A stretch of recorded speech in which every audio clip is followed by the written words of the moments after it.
బుచ్చపల్లి తోలుకొని అటువంటి లలితగిరి పట్నం వేరే వచ్చిండు అర్థమని అత్తిని వేలు అటువంటి ఇంటికి ఇంటికి తోలుకొని వచ్చింది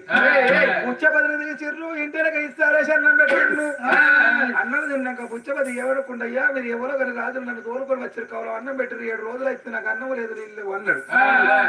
అని మనసు లోపల అనుకుంటాడు కానీ బుచ్చపతికి మాట్లాడలేదు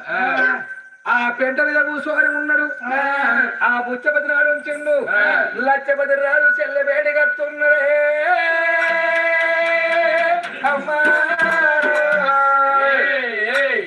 చెల్లె వేడి కచ్చిండు లచ్చపతి రాజు ఏమంటున్నాడు అయ్యా చెల్లెనా చెల్లెరా నా చెల్లెరా చెల్లెరా చెల్లెరా చెల్లెరా రామమ్మ చెల్లెరా నా చెల్లెరా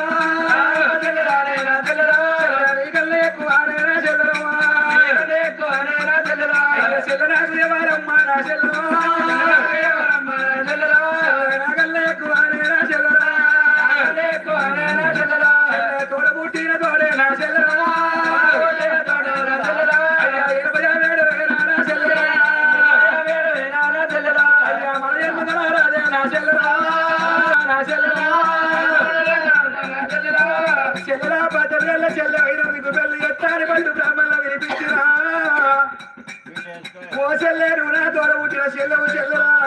నువ్వు పెళ్ళగంటావు కాదు నా చెల్లెరా ఇక నీకు వచ్చిన నా చెల్లెరా నా అన్నగారి మాట నీరట్లో తీసేయాలనుకోండి అటువంటి తోలుకొని వస్తున్నారు అత్తి వేల పెంట మీద తోలుకొని వస్తున్నారు చెల్లెలైనా వాళ్ళ దేవిని అన్నా నాకు పెళ్లి చేస్తాను అన్నా బ్రాహ్మణులు ఏరి మైలపోలు ఇస్తుంది మంగళోళ్ళు ఏరి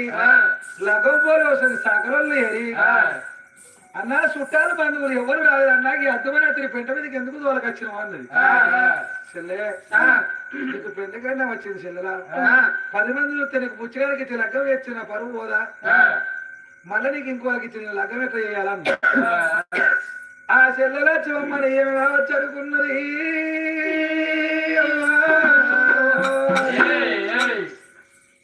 ఆ పెంట మీదకు తోలుకొని వచ్చి భార్య మడలు పట్టుకొని పపకారం ఉండబడుకు ఉసుక పోలు వస్తున్నాడు ఉసుక పోలు పోసి తాంబూలం కొట్టి తప్పుడు రాకుండా తాంబూలం కొట్టుతున్నాడు నత్తి బ్రాహ్మణుడిని వినిపిస్తున్నాడు గుడ్డి మంగళని వినిపిస్తున్నాడు మరి ఎటువంటి మైల పోలు తీసి ఎటువంటి ఉసుకతో అని పోలు ఓపించి నత్తి బ్రాహ్మణ ఏదో మంత్రాలు చదువుతున్నాడు అవ్వా మరి ఆనాడు చూసిన వాళ్ళు వచ్చు అమ్మను ఉసుక పోలు కూసుండబెట్టి బుచ్చపతి మహారాజుకు తల్లి నామాల దేవికి వెయ్యాల గమ్ము ఎయ్యబట్టే ఓ దేవుడా లగము ఎయ్యబట్టే లగము వేసినాక ఏమన్నాడు అన్నగాడు లక్షపతి రాజు చెల్లెలా నీ చేతుకున్న భరతకి భరత ఎక్కడ ఉంటే భార్యకి ఎక్కడ ఉండాలి సన్నాసి భరత అయితే శంఖ చూడడం వచ్చిందని భార్య అంటారు చెల్లెలా రేపు వరికేమో చెల్లని చెల్లెను తోలుకొని అరణ్యవాసం లోపల క్షత్రియ మధ్యము లోపల అన్నగాడు తోలుకొని వస్త ఉండురా తోలుకొని వస్త ఉండురా అపకారం ఉండ భార్య లక్ష్మమ్మ మాటలు పట్టుకొని అరణ్యవాసం లోపల క్షత్రియ మధ్యను తోలుకొని వచ్చిండు ఆనాడు ఏమన్నాడు చెల్లె పుచ్చగా వెంబడి నువ్వు పోతే నువ్వు రాజుల పిండాన్ని బియ్యలురా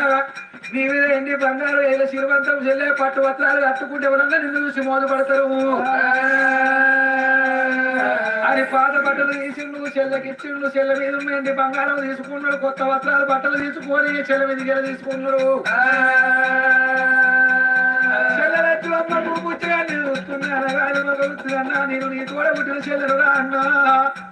అన్న నేను చూడమ్ముకున్నాడా అన్న అన్న నేను తవడమ్ముకున్నాడా అన్నా